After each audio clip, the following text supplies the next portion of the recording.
Okay, let's go ahead and talk about Rene Descartes. And should have done this like this. There we go.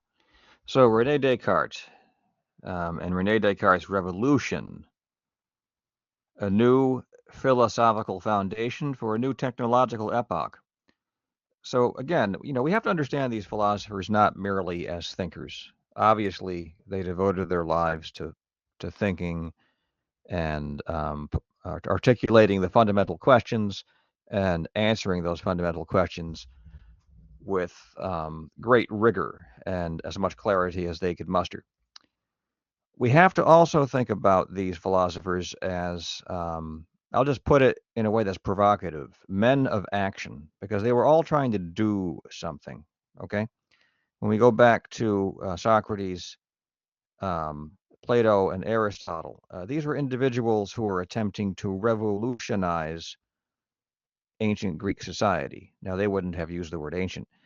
They were trying to revolutionize Greek society, to enact a transition from, call it, Greek mythological civilization, in which each person, each Greek citizen, was had a passionate opinion, let's say, about his particular genealogy and which god he descended from.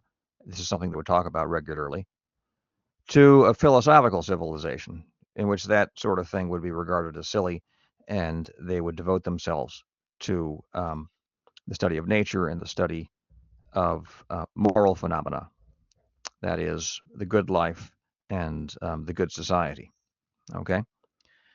That's what Socrates, Plato, and Aristotle were doing, in a word.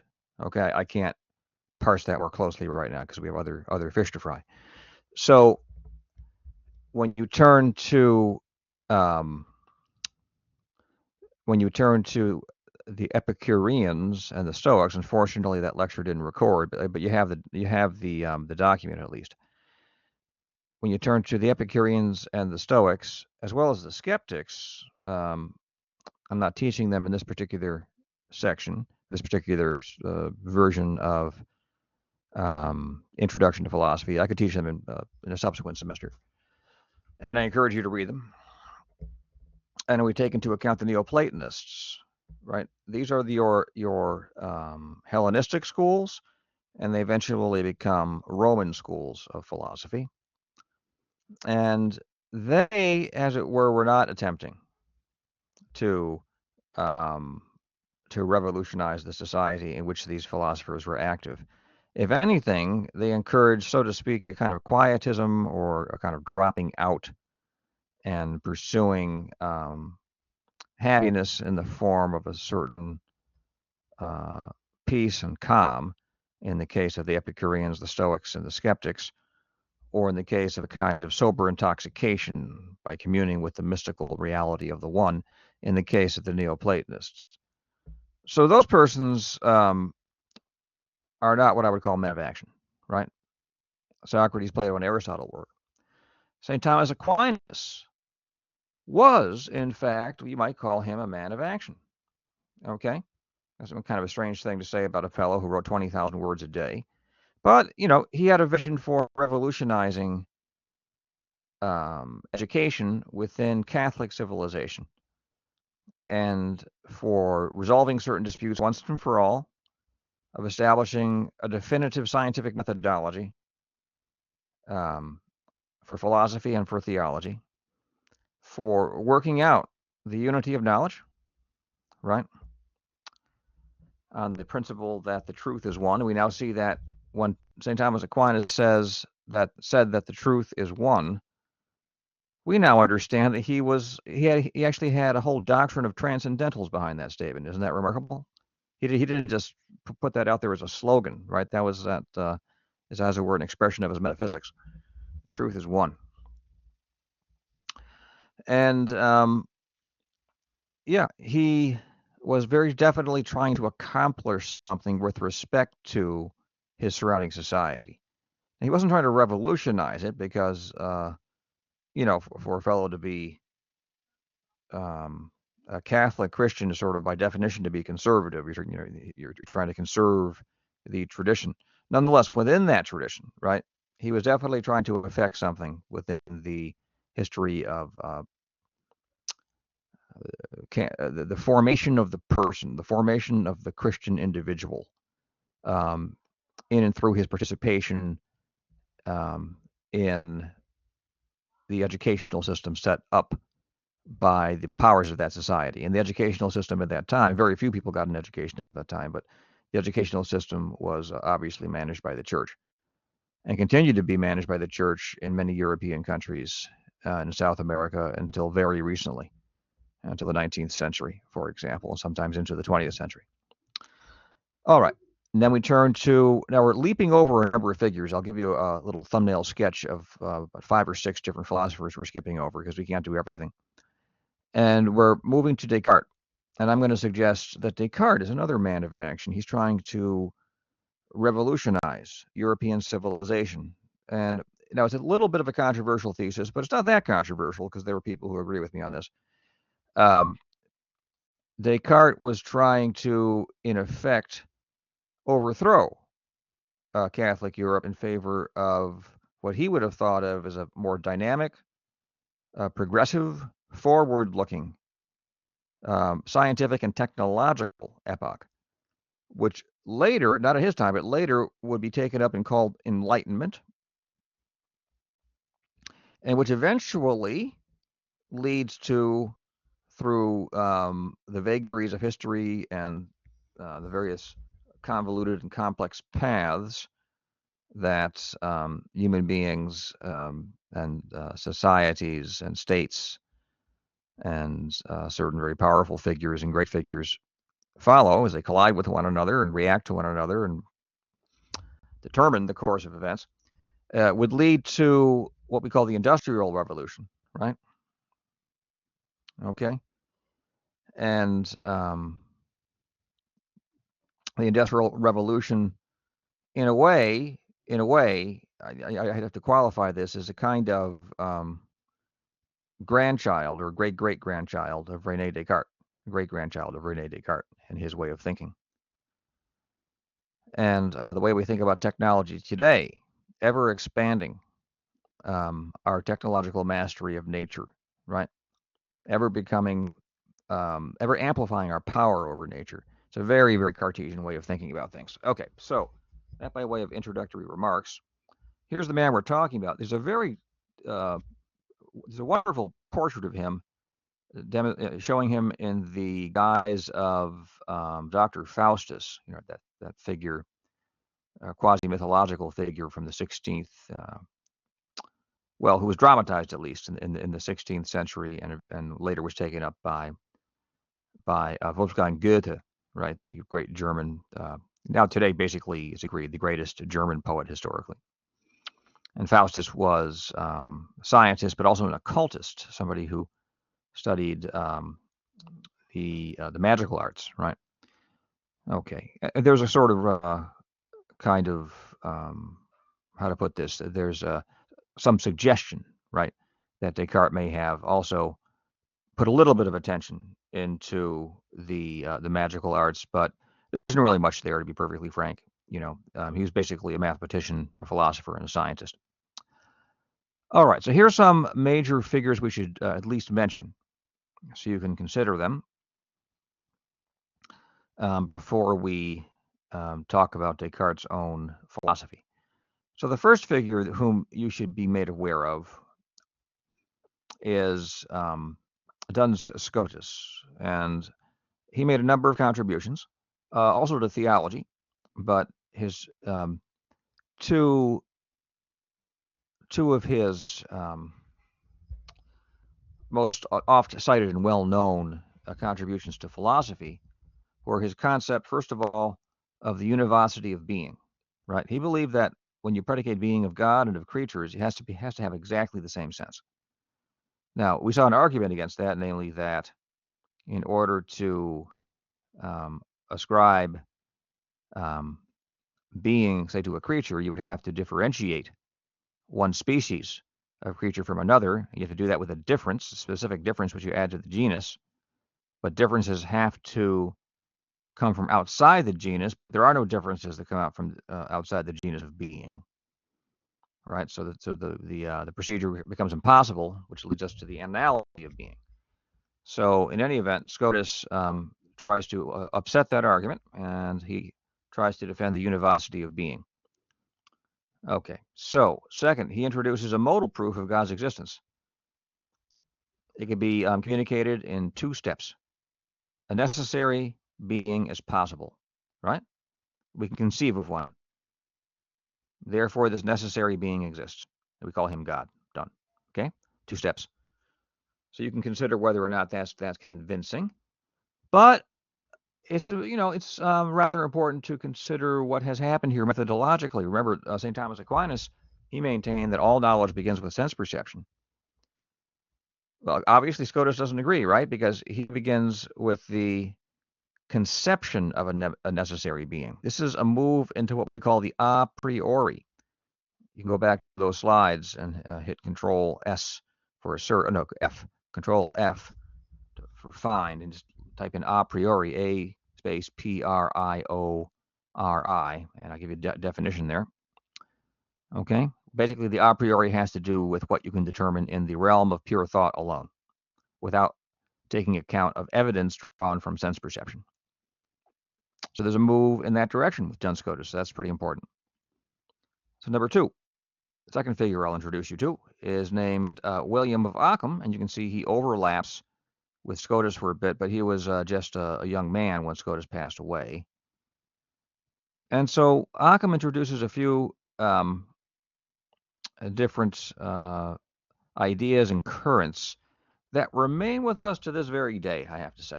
Okay. Number 1, voluntarism.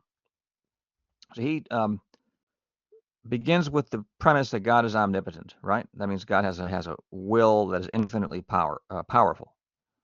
But for Ockham, this means that his will cannot be limited by a prior set of ideas or his contemplation of the essences, which then upon which he confers existence through his creative act, right?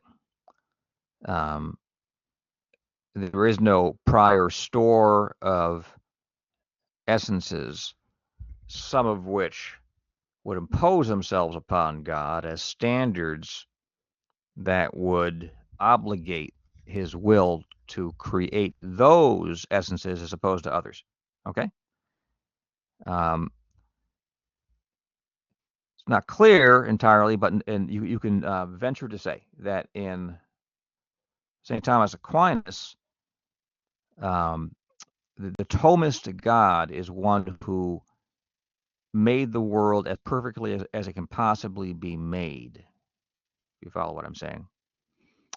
So that if we compare the world we actually live in with some other possible world that the Thomist God would perfectly well understand because he's omniscient, he would, as it were, given his own nature, be compelled to make our world as opposed to the other, right?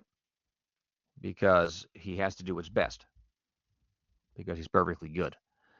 So William of Ockham, he just flatly rejects that and emphasizes rather the infinite power of God. Basically, he puts God's power over his goodness, okay?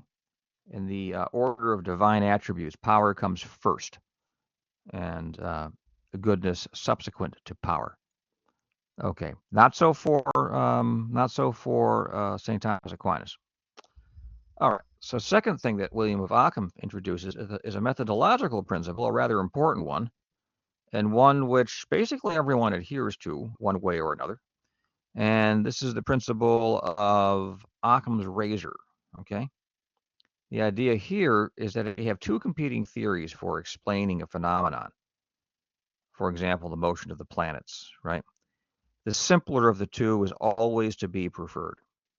So if you have one theory which includes all sorts of exotic theoretical devices, now you look back at the astronomy that existed up through the 16th and 17th centuries. There was a Ptolemaic astronomy. There were actually 3 systems, but the most popular was the Ptolemaic astronomy, with its exotic theoretical devices of sequence and eccentrics and things of that sort. And you had to like read these exotic theoretical devices into your model in order to make it actually succeed in predicting the motions of the planets, particularly the planets, because those exhibit recession, right? The planets can be moving along in the sky along with all the other visible points of light, uh, which we today would call stars, and then suddenly they start moving backwards, right? Well, why does that happen, right? Okay, well, we explained that now with the motion of the Earth. All right, so if you apply Occam's razor, one standard way of saying this is that Occam's razor was employed in order to justify the geocentric, not the geocentric, the how to put it, the heliocentric model over the geocentric model. Now, when you place the sun at the center of our solar system, you get a simpler system than if you put the Earth at the center of our solar system. Now, it turns out when you look at the two systems, if you look at Copernicus' system and Ptolemy's system, the original heliocentric and the geocentric, at least at that time, that it's not obvious. It's actually not obvious at all that Copernicus' system was simpler. Okay, so the popular tale, I'm telling you the popular tale now, right? And it may be nothing more than a myth, is that Copernicus's theory is simpler than Ptolemy's system. I'll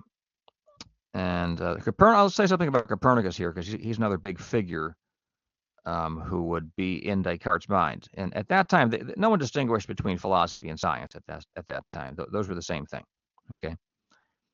And some persons were a little bit more oriented towards the study of nature, but they were just philosophers of nature, is what you would call them. Okay. What was really on Copernicus's mind was in preserving circular motion as much as possible. That's what he was really interested in, because he thought circular motion was perfect, and he was a church canon, basically a church lawyer, and apparently a believer, right? And he thought it would be more fitting and glorify God more if we described the universe such wise that we can make all motions out to be circular, right? Strictly circular, and get rid of these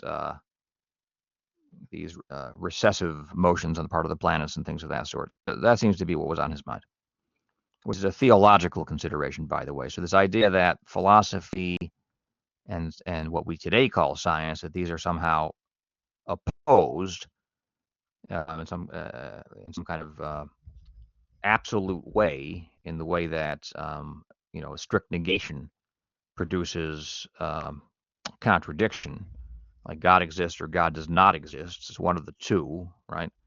And those two statements can't both be true. The idea that scientific doctrine and theological doctrines can't both be true, that didn't really hold water in the minds of the people who introduced or laid the foundations for modern science. Okay, I have a whole lecture on that, a whole huge thing, which I can't fit into this course, so I pass that over. Third thing that William of Ockham introduced was nominalism. So, for William of Ockham, there are no real universals. Okay, what's a universal? A universal is a species essence. And maybe I didn't emphasize it enough. Well, I did. I explained how you can get to a universal. I gave you the step-by-step, as it were, recipe for arriving at the conclusion that an essence is universal. Looked at from a certain point of view is universal. Looked at from another point of view is particularized in the concrete individual. William of Ockham says there are no real universals. It's not that the essence of the human being is somehow this universal which is present in each human being. I said that it is, with Thomas it is, not as one numerically identical entity in all human beings, but as one real pattern or arrangement of the various parts of the being arranged for the sake of the end of the human being, and that pattern is a genuine universal as a pattern, which you can consider by abstracting from the matter, the quantum of matter in which each human being is instantiated. Okay.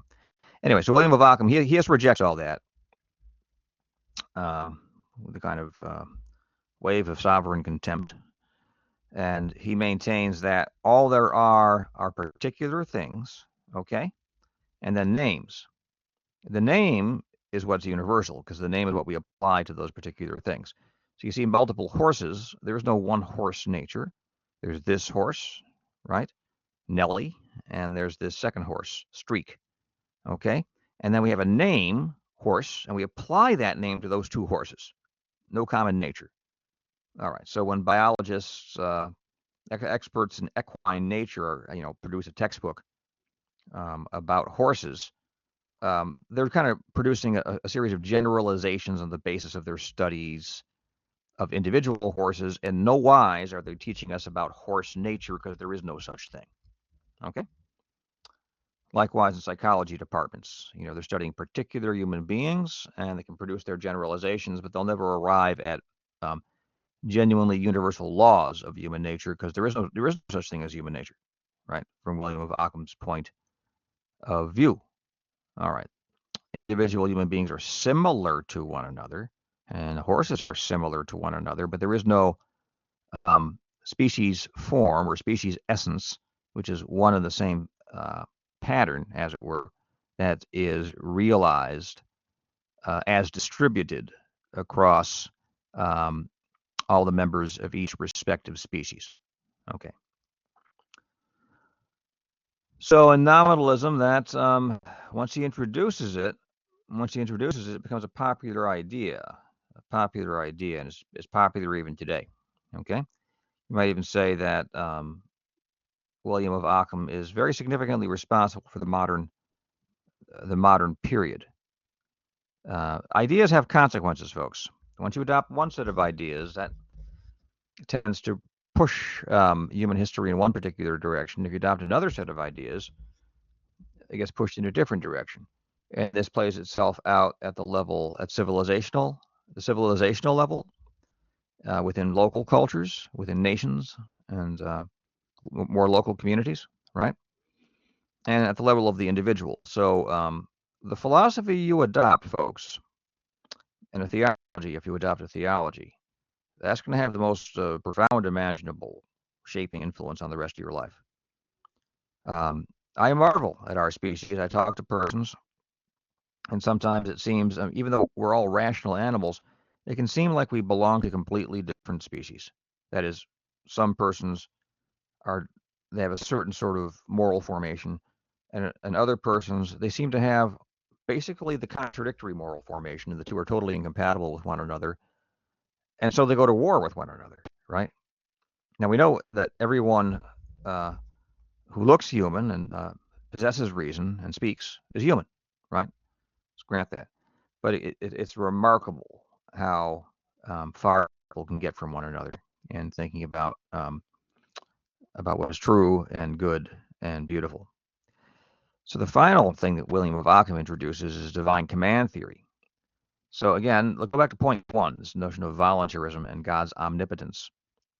Natural law. Now, what's natural law? Natural law is basically the Ten Commandments, okay? And the Ten Commandments, according to St. Thomas Aquinas, we haven't talked about his moral theory, but I'll tell you right now, the Ten Commandments for St. Thomas Aquinas express God's nature. Okay, so God doesn't will the Ten Commandments because they're outside of him and they bind him, but he doesn't just make them up at random. He, from his own goodness, he wills them as reflecting or expressing his goodness. So he prohibits. So God is life, right? So he prohibits murder. God is infinite generosity. So he prohibits theft. God is absolutely loyal. That comes out in the Psalms, right? Once he makes a promise to you and offers you his friendship, it's done. You now have a friend for life, for eternity. And so God he prohibits adultery and prohibits even coveting your neighbor's wife, right? And so on and so forth. So for not St. Thomas Aquinas, for William of Ockham, that restricts God's will, and so you have to get rid of it.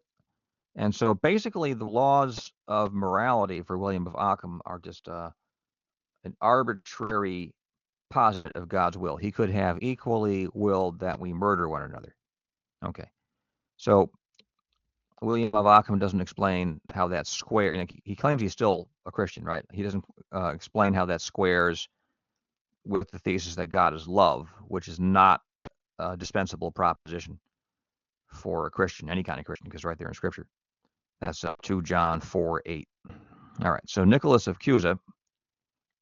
So you might have picked up. I'm not the biggest fan of William of Ockham, but he's very important, and so we have to mention him and some of his innovations because people do or were influenced by them, and some of them, particularly nominalism and Occam's razor, they remain with us. So then we get this figure, Nicholas of Cusa. So he introduces some ideas. He argues that the universe is infinite in extent, and this becomes a kind of concept that gets introduced into the European bloodstreams, flows around, and people like it, and pops up again and again. He's not the first person to say it, but he kind of reintroduced it in a respectable way, and he was a bishop, and he was accepted by the Roman Catholic hierarchy. So within the context of Catholic intellectual civilization, he made the idea of an infinite universe respectable in some way. Okay. B, he places greater emphasis upon the total incomprehensibility of God, moving a little bit closer to Moses Maimonides. And he then offers and demonstrates a philosophical method, which he demonstrates or exhibits, puts on exhibition in his book on learned ignorance.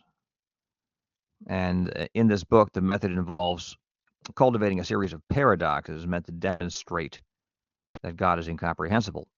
And so he ends up supporting what you might call a kind of fideism in the final analysis. I'm not certain he would be happy with that word, but his demonstration that God is strictly incomprehensible leads to a certain kind of skepticism with respect to philosophical conclusions about God, so that what one can rely upon is simply the gift of faith, right? Unadorned and unsupported by philosophy. Again, all that's anti-Thomist. So we have three anti-Thomists, guys. After Thomas Aquinas, we have three individuals who are opposed to Thomas Aquinas, and that's just going to keep on going. Once the anti-Thomism sets in, it just keeps on trucking. And look, Duns Scotus was born before St. Thomas Aquinas died in 1274, right? By the way, Thomas was a very controversial figure during his period when he was alive, and there was a condemnation of a number of propositions which were associated with him. Eventually, obviously, he was exculpated. Why was he condemned? Because he was associated with the Arab philosopher Averroes. Okay, so the conservative party in the Catholic Church at the time of St. Thomas Aquinas was Augustinian. They followed St. Augustine. St. Augustine, he was the 800-pound gorilla, the first 1,000 years of Christendom. And so he ended up being, he was like, well, what would be something comparable to that today?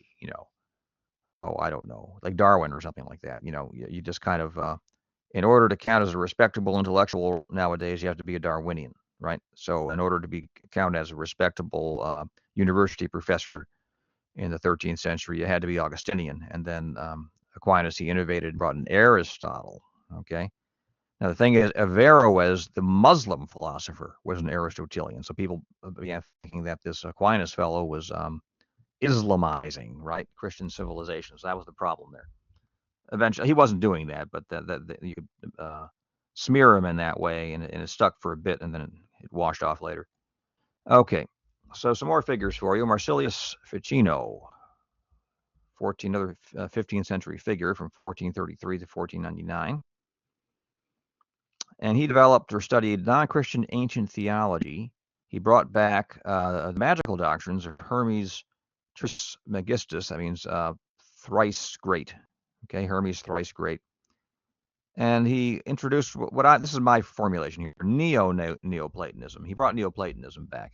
The Neoplatonists, they had a very worked out philosophical doctrine of the totality of what is, but it was structured very carefully so as to describe a path of meditation through which one could rise to a mystical contemplation and identification with the one at the root of all things. Okay? So Ficino kind of brought that back. All these Neoplatonists practice magic. It's a very interesting conjunction. Why those two things together? They describe reality as rooted in this indescribable, transcendent principle, the one. So they were all, in the vocabulary that I introduced earlier, atheistic supernaturalists. Okay, the one from its own inner fecundity would generate out of itself mind, or you can call it intellect if you like. Intellect from its own inner fecundity and energy would generate the world soul, and the world soul would out of itself generate nature. Okay, that's a kind of thumbnail sketch of how they thought of this kind of system of emanations. And I met a guy who actually believes this stuff out, a good scholar out in California. All right, so next, Giovanni Pico della Mirandola. So this is your eclectic philosopher and universalist. He believed in the unity of wisdom. He thought if you studied everything, effectively, you studied Jewish writings and Muslim writings and Christian writings, you can synthesize all of them into one universal system of truth. Okay, so the first thing you do is you reconcile Plato and Aristotle. Plato, who taught that there are transcendent ideas. We looked at that earlier in the semester, and Aristotle, who taught that there are immanent forms. The forms are immanent in individual things. Well, you want to get those two together. Aquinas has already done that, but Mirandola does it again. And he attempts to reconcile Christianity and Judaism. Basically, he finds the Holy Trinity in the Jewish Talmud. Okay. Surely the rabbis didn't buy it, right? But that's what he attempted to do. He died at a young age, 31. He also, I believe, entered into public disputation, if I'm not mistaken, with the Pope. The Pope may have sent out a bishop to handle that, but my recollection is not perfect on that point. Now, Francis Bacon, he was His Majesty's Lord Chancellor, right? So he was advisor to Queen Elizabeth. This is a person of, he was like Henry Kissinger or something like that, right? So he introduced the inductive method and scientific inquiry. So what's inductive method? Inductive method just means you study actual concrete material objects, you record their properties, you keep notes, right? And you gradually, over a period of time, develop an accurate empirical description of each particular type of thing. Okay? So he understood this as a kind of revolution and as reorienting Western civilization towards science, we'd call it today. All right? He pointed out that there were medieval figures who were actually as possibly even more engaged in what we today would call scientific method and scientific inquiry. Roger Bacon and Albertus Magnus being at least two. But nonetheless, you might say that possibly, St. Thomas Aquinas reoriented European civilization, and that there was a move away, right, from the rather developed scientific inquiries of his own particular time. But I can't say with certainty that's the case. I'd have to do a little bit more historical digging. I mean, that's possible, but if that's what happened, then Bacon would be, as it were, opposing a certain kind of neo-Thomism or something to that effect. He was definitely an anti-Thomist, no doubt of that. His great work was called the Novum Organum. The Novum Organum.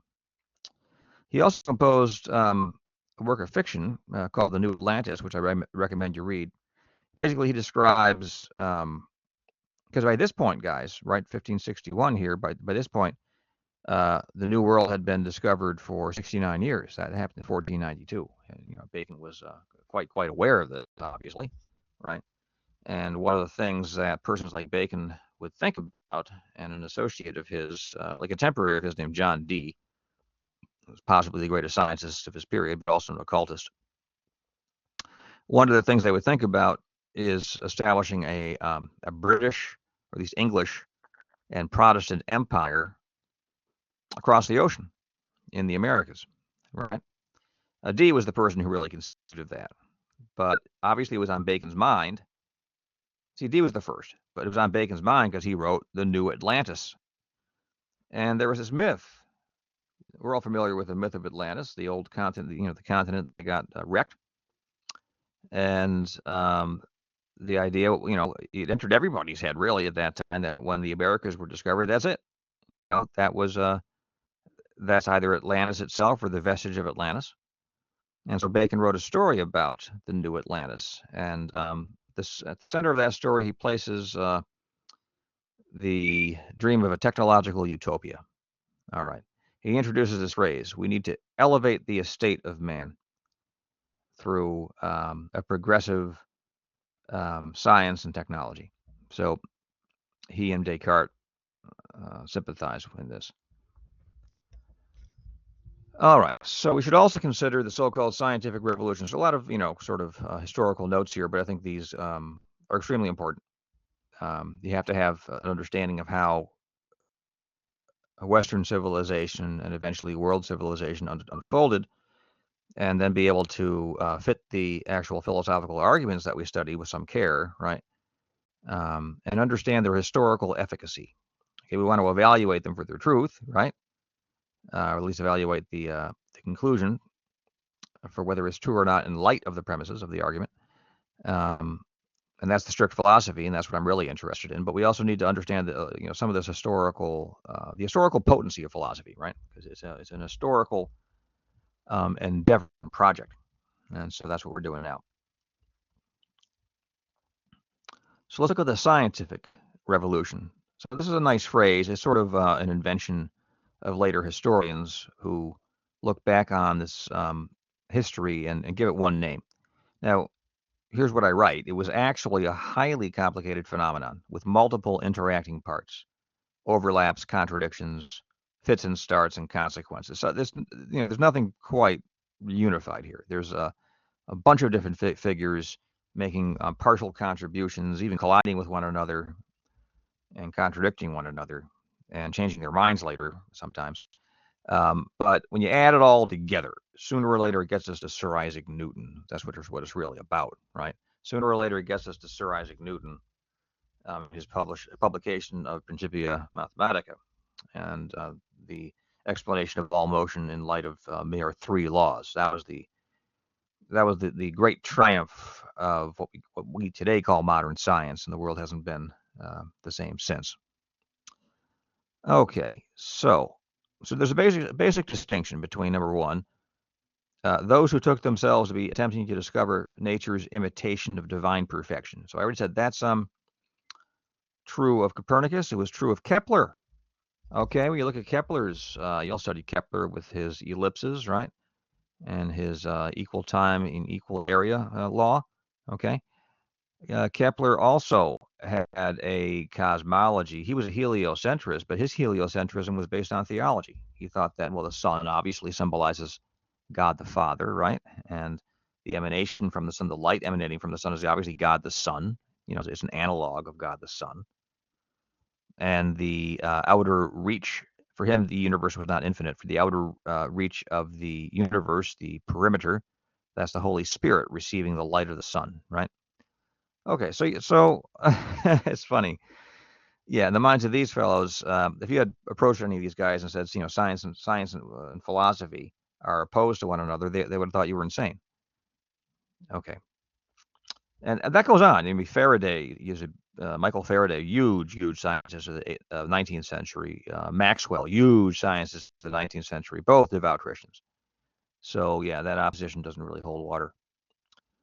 Okay, so there were the people trying to find nature's imitation of divine perfection, and second, those whose aim was the much more practical one of amplifying human power, the amplification of human power. So you need to think about that, particularly in light of what we're experiencing today, and in connection with this phenomenon which they call transhumanism. I mean, uh, they're no longer shy about talking about this. So in some circles, if you mention it, they think that you're engaged in irresponsible speculation. If that's what someone says, they're not aware of reality. There are just help yourself to a day over at MIT. Just walk around and listen into some of those conversations. The idea, and just think of Elon Musk and his Neuralink project. He wants to stick a chip in your brain and hook you into a computer. That's transhumanism, in a word. Okay. Anyway, so when all this got started out, they weren't thinking about transhumanism. They were just thinking about becoming masters and possessors of nature. We'll see, amplifying human power. All right, so that's probably good enough. Let's go on to the next slide here. So Descartes and Bacon belong to this class of persons interested in making man the master and possessor of nature. Okay. Now let's grant something. Both of them think that knowledge is worth having for its own sake.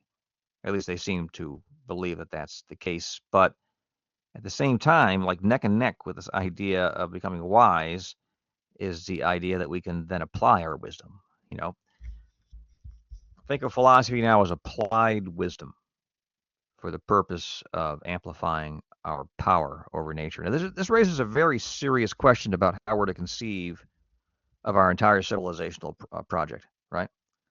Because you can think of your civilization in one of two ways. You can think of it as primarily oriented towards achieving moral and spiritual perfection, okay? Or you can think of it as primarily oriented towards, as we say, elevating, as Bacon said, elevating the estate of man, amplifying human power, without satisfying the prior condition of sufficient degree of moral rectitude and possibly even of holiness, which would, in the minds of the medieval, stand as a necessary condition for persons wielding such power responsibly. Okay, do you see the distinction? I can say it again.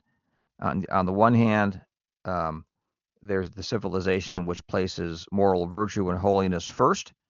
On the other hand, there's this civilization which deprioritizes moral virtue and holiness in favor of power, and which sets about amplifying power without considering or without hesitating over whether or not we're going to be able to wield that power with moral responsibility, given that we've deprioritized moral virtue and holiness. You see? All right. So that I would describe as two mutually exclusive civilizational models. The medievals pursued the first, and we're in the second. All right. So now what do I have here? You want just pause for a second. There's another parallel distinction we can draw. Okay. So the distinction we've drawn helps make sense of the distinction between those who, following Aquinas, believe that nature is as perfect as it can be.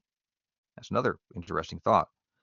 So that we should study it with a view towards discerning its perfection in it.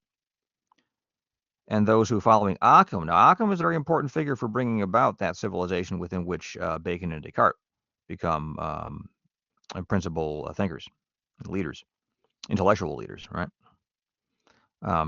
So those who follow Occam believe that God could have made nature in an unlimited number of ways, none of them perfect. None of them perfect, because the idea of perfection drops out. So that what we would have to do is, quote unquote, put nature to the torture. That's Bacon's phrase. And we put nature to the torture so as to wrest from nature her secrets. Okay? See the difference? All right. Because there is no perfection there to be studied. There's just certain secrets that are hidden away behind the appearances, and we're going to have to torture nature with scientific experimentation. That's what that means. In order to uncover those secrets, take possession of them, get a handhold on nature, and dominate her. Okay. So the theologians of nature seem particularly interested in glorifying God. That's definitely Thomas's attitude. The advocates of technology, dare we say, in increasing human power, and shall we say perhaps in glorifying man. All right? So now it is the advocates of technology that are the intentional revolutionary who appropriate the incidental and unintended revolution of the theologians of nature. So excuse me for getting ahead of myself. Who are the theologians of nature? Well, I said Copernicus and Kepler, but I just introduced that notion out of nowhere. So yeah, you have these theologians of nature, but the theologians of nature introduced a revolution, and then the real revolutionaries, right? The intentional revolutionaries take up that incidental, unintended revolution and use it for their purpose. Okay, a little philosophy of history for you. So what's going on here? I'm missing some text. So what were Descartes' aims? So something about this, I have to fix this. Let me see. Give me a second.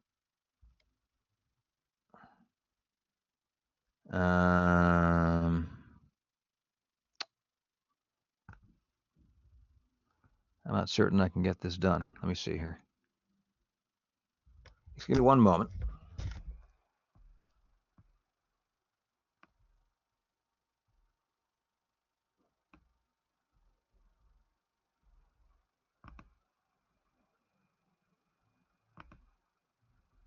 All right, here we go.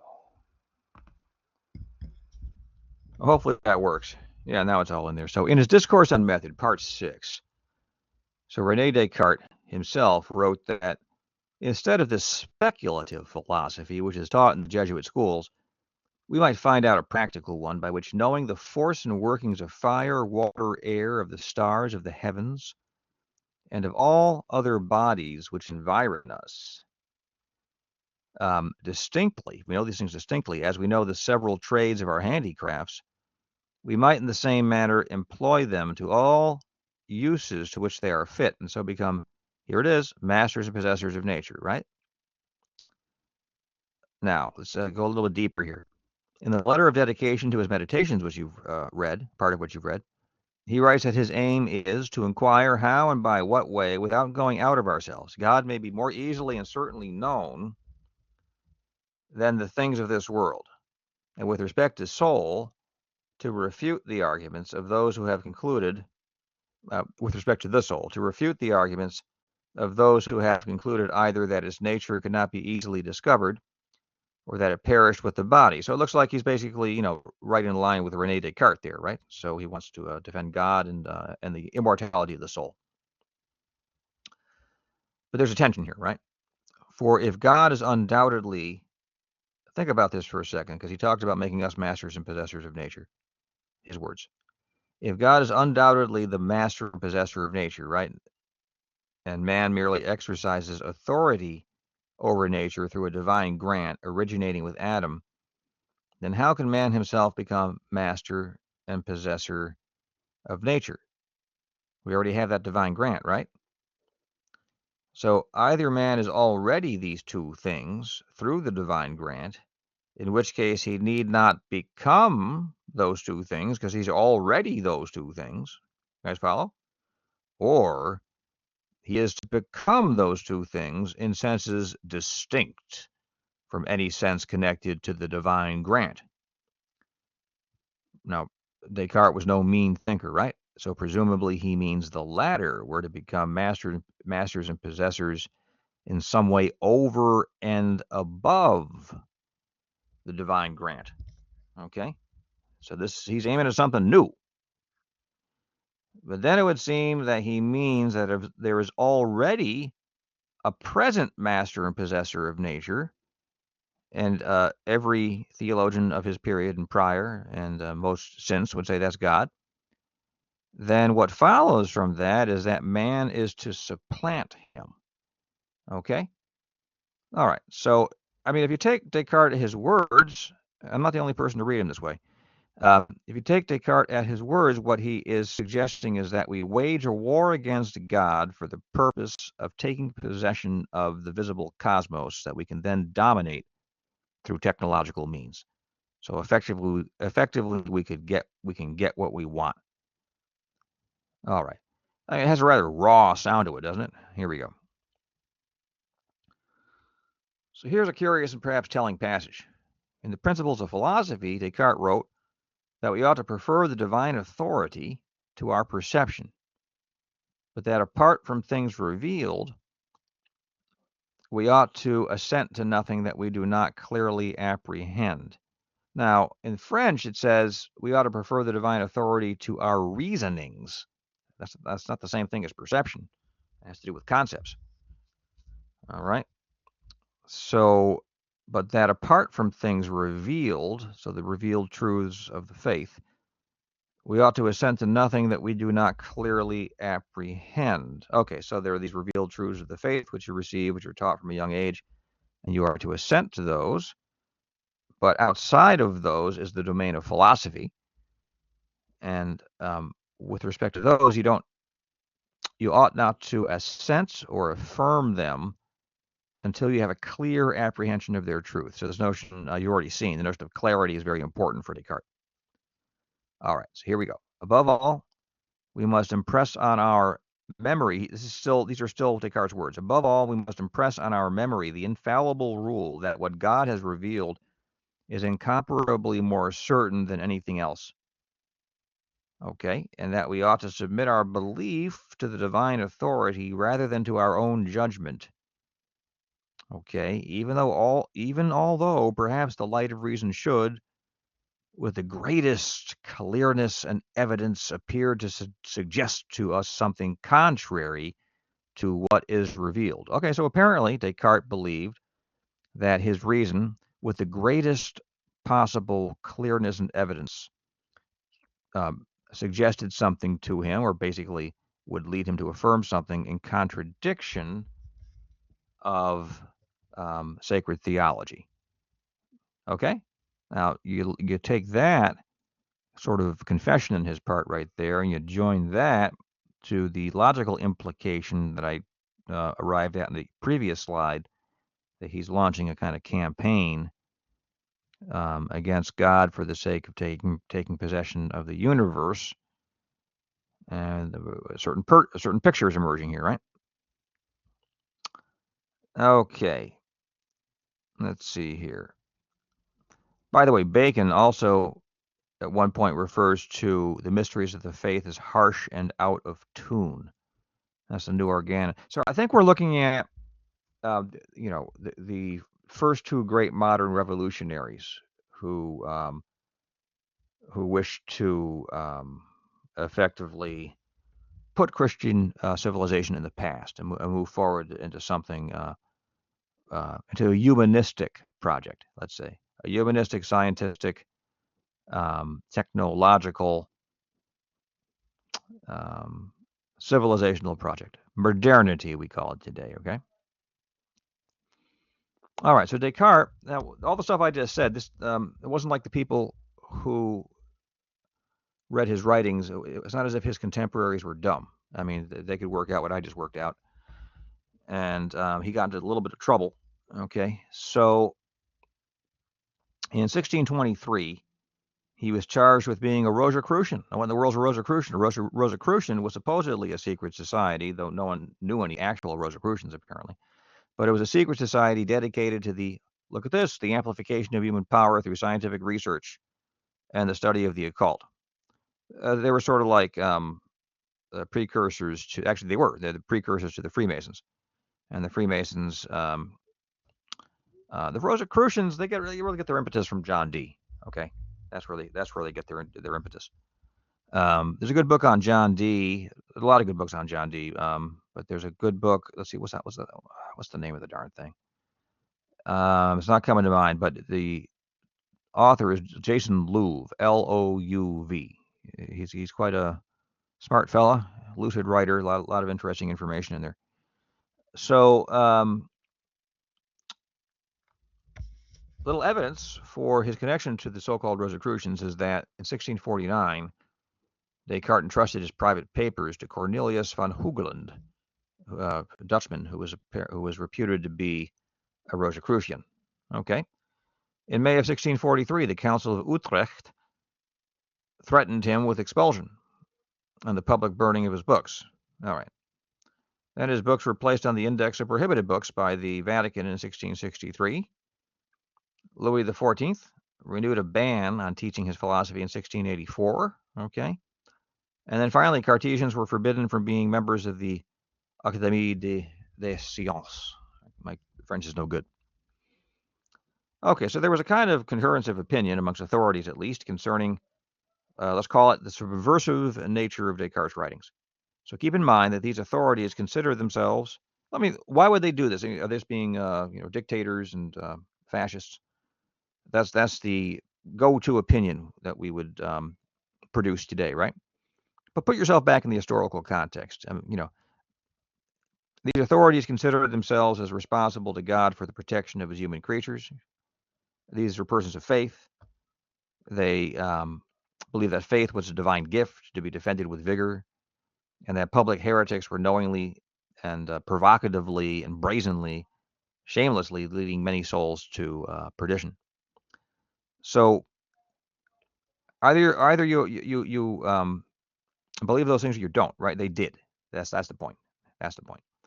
So this point of view perhaps today baffles most modern Westerners, though something roughly resembling it may still exist in other parts of the world today.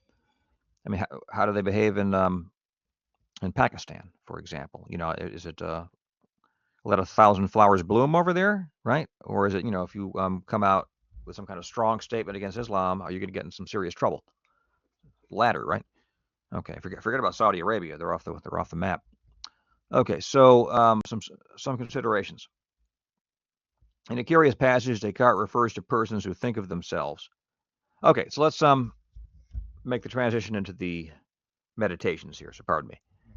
In a curious passage, Descartes refers to persons who think of themselves as possessed of heads of clay, their body of glass, or that they are gourds, and that I should, and that's what he refers to. And then he adds that I should certainly not be less insane than they, were I to regulate my procedure according to examples so extravagant. Okay, you shouldn't imitate madmen, right? But then look what he does. He goes on to resolutely declare that I will suppose that some malignant demon, who is at once exceedingly potent and deceitful, has employed all his artifice to deceive me concerning the reality of all sensations and all else that can be doubted. All right, so he just said I shouldn't imitate a madman, and now he's going to imagine that there is a certain malignant demon who has directed all of his power at deceiving him. Okay. And he means deceiving him concerning everything. So what's up here? Perhaps it looks like he is sort of poking fun at the church, right? Which teaches that there is a malignant demon, as a matter of fact, who's at least trying to deceive you concerning the what's needed for salvation. No doubt about that. And he's suggesting here that if one believes that, one is like persons who believe that their heads are made of clay, their body of glass, or that they're gourds, so on and so forth. Okay, I think you can keep building this case. So as a young man venturing into the world, he wrote in his diary, I advance masked. Okay, it's only a single line, but, we have these other considerations. We'll keep going here. In a letter to his friend Marsan, he wrote, these 6 meditations contain all the foundations of my physics. But please, this must not be spread abroad. Don't tell anybody, right? For those who follow Aristotle will find it harder to approve them. I hope that they will gradually get used to my principles and recognize their truth before they notice that they destroy the principles of Aristotle. Okay, there we go. Definitely a revolutionary, at least at the level of theory, but that doesn't make him new in that respect. I give you at least 6 or 7 different philosophers who were that too. So there is virtually a scholarly consensus, which is a rare matter in philosophy departments, that Descartes' proofs for the existence of God are unusually weak. Okay, so earlier we saw he seems to argue that he's in the business of proving that God exists. Well, why not then bring out powerful proofs to that effect? We'll look at them later. You can decide your own mind on their strength or weakness, or soundness or unsoundness. So what is the true purpose of the meditations? Note that his physics is wholly mechanical, in that it understands all natural events in terms of forces impressed by contact, no other causal factor being omitted. He was particularly clear in rejecting any place for what are called final causes, right? So that principle of finality we encountered in Thomas is rejected. So forms are not the goals of natural processes. Why? Okay, so we can ask him this question. Why does a giraffe zygote eventually become a matured giraffe? Good question, right? According to Thomas, this happens due to the processes of maturation being organized for the sake of producing a giraffe. Okay, Descartes rejects this conceptualization and attempts to explain everything purely in terms of mechanical interactions, devoid of any reference to finality or purpose. All right. So science is still struggling with that. I mean, obviously, everyone everyone, majority of people, 98% of people in biology departments are dedicated um, at root, dedicated in some fundamental way to working out their biological science, or at least teaching it, without any reference to final causes. Okay, but I think I raised a question about that earlier in the course. There's a real question about whether that can be done. So Descartes, let's talk about Descartes and method. Descartes' genius lay particularly in his ability to identify and elaborate new methods of reasoning. And he was particularly fruitful in the area of mathematics, having in effect invented algebraic geometry. Okay, but we'll focus on his philosophy. His original methodological contribution to philosophy was his method of radical doubt. Okay, so he is here's a new method for you guys. We're going to leave St. Thomas Aquinas's starting point, and we're going to introduce this method of radical doubt. So we should evaluate, the very method itself to see whether this is something viable and a good idea, whether we should follow Descartes in this and leave Aquinas behind. So for the purpose of gaining metaphysical knowledge that is absolutely certain and not merely probable, observe the following steps. This is important. He wants certain knowledge, not merely probable knowledge. First, identify a reason or reasons to call into doubt all of one's beliefs, or as many as may possibly be doubted. Number two, determine whether there is a belief that one is nonetheless required to affirm is correct despite one's live effort to doubt it. So maybe I'm going a little fast here, right? So find a reason to doubt all your beliefs. Like, for example, we talked about this earlier in the course. You put a stick in a glass of water that looks bent, and you say, well, my senses have deceived me. Is it possible they're always deceiving me, right? And that sort of thing. I already said why that doesn't work, but you can use that as a kind of way to get into a kind of skepticism. And then the second, read this again, determine whether there is a belief that one is nonetheless required to affirm as correct despite one's live effort to doubt it. Okay, so basically you're going to find a reason to doubt everything possible. If there's something that resists, right, that reason to doubt, right, then that'll serve as the foundation for all future knowledge. Okay? All right. Basically, if you can find a proposition that simply cannot be doubted, period, that no one can doubt it, it's impossible to doubt. Okay, that becomes the foundation for absolutely certain knowledge. Okay. So many persons have had dreams that they thought were real experiences of an external world. Okay, so here we go. How do you know that you are not dreaming right now? Let me pause for a second and ask yourself that question and think about it. Let that roll about the tongue a little bit. Okay, we'll give Descartes his day in the sun here. How do you know that you are not dreaming right now? Right?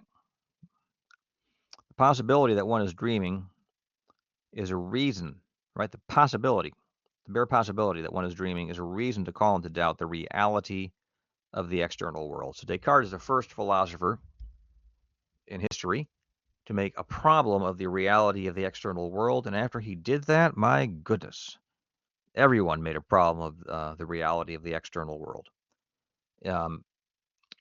They couldn't not, because Descartes had changed the way Europeans think.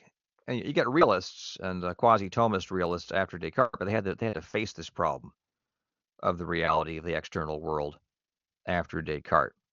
Some persons, they acknowledge the problem simply because, as a matter of fact, Descartes made it a problem, so they have no choice but to acknowledge it, and they kind of dismiss it and say this is kind of a silly problem. But everyone has to acknowledge it, okay? And there's been a lot of extremely fruitful philosophizing, in some sense of fruitful, at least in terms of pages, and people who've read these books and spent some time studying these doctrines and publishing on them and teaching them. So that's that. Now, let's see here. What we're going to do is we're going to pause here, and we'll pick up next time with Descartes' actual arguments. All right, so this is good enough for now, and you'll get the conclusion of this lecture on Monday. Have a great weekend.